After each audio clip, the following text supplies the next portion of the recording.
मित्रांनो, स्वागत आहे तुमचं आपल्या SEM योजना गुरु यूट्यूब चॅनलमध्ये। तर मित्रांनो, PM किसान योजनेच्या हप्त्यासंदर्भात मोठी बातमी आता एकदाच 15,000 रुपये जमा होणार। सविस्तर अशी माहिती आपण जाणून घेऊ। तत्पूर्वी आपल्या डिस्क्रिप्शन बॉक्समध्ये दिलेल्या लिंकला नक्की व्हिजिट करा। असा बेस्ट असा ऑफर चालू आहे। तर केंद्र आणि राज्य देशातील शेतकऱ्यांसाठी चालवल्या जाणाऱ्या ह्या दोन्ही योजना म्हणजे PM किसान आणि नमो शेतकरी महासन्मान निधी योजना। या दोन्ही योजनेचे आता पैसे शेतकऱ्यांच्या खात्यामध्ये जमा होणार आहेत। एकंदरीत दोन्ही योजनेचे पैसे आता थेट जे 15,000 रुपये आहेत ते कसे मिळणार, सविस्तर माहिती जाणून घेऊ।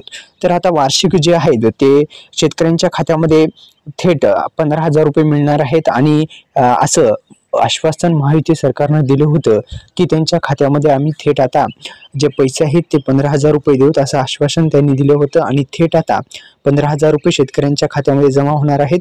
कारण की महायुती सरकारनं असं आश्वासन दिलं की नमो शेतकरी आणि PM किसान योजनेच्या हप्त्यासंदर्भात 15,000 रुपये देऊ। तसेच अनेक अशी प्रकारचे आश्वासन दिली ते म्हणजे लाडकी बहीण योजना ही महाराष्ट्रामध्ये प्रसिद्ध झालेली आहे। आपल्या सर्वांना माहित आहे, लाडक्या बहिणी योजनेच्या अंतर्गत 1,500वरून 2,100 रुपये आता हे महायुती सरकार देणार आहे।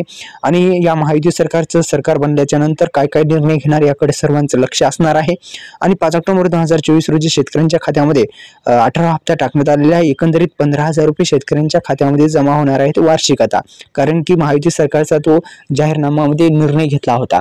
आणि याच्याच अन्वये आता महायुती सरकारचं सरकार बनल्यानंतर एक महत्त्वपूर्ण अशा निर्णय घेण्याची दाट शक्यता आहे, ती म्हणजे लाडक्या बहीण योजनेसंदर्भात आणि महत्त्वाचं म्हणजे शेतकऱ्यांसाठी कर्जमाफी संदर्भात 3 लाखापर्यंतची जी कर्जमाफी आहे ती व्हायलाच पाहिजे। अशा पद्धतीने हे 2-3 जे निर्णय आहेत ते घेतले होते आणि महायुती सरकारचं सरकार बनल्यानंतर नक्कीच कर्जमाफी शेतकऱ्यांची होईल अशी आशा आहे। धन्यवाद।